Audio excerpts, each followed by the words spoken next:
is Laura Graham and I'm a Senior Associate at Reddy Charlton's Employment Law Department.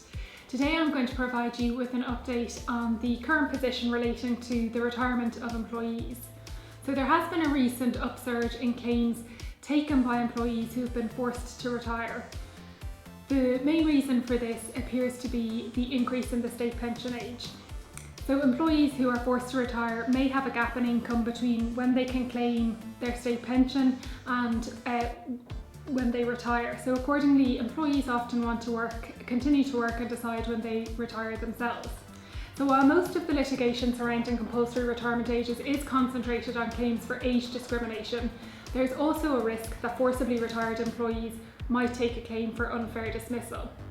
So as a result of the increase in litigation, we're seeing employers becoming more wary of including a retirement age in a contract of employment.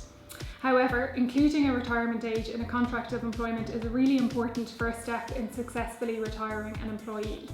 So next we'll discuss what the steps are to successfully retire an employee.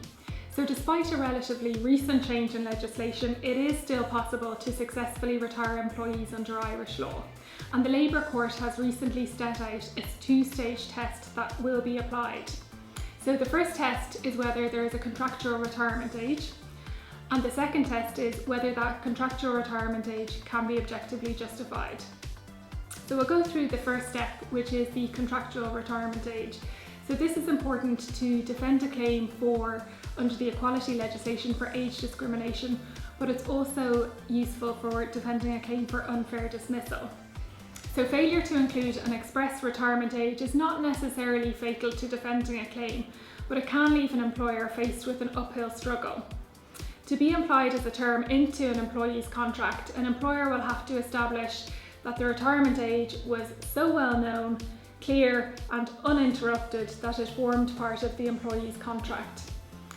If a contractual retirement age is established by the employer, the next test that needs to be considered is whether that age can be objectively justified.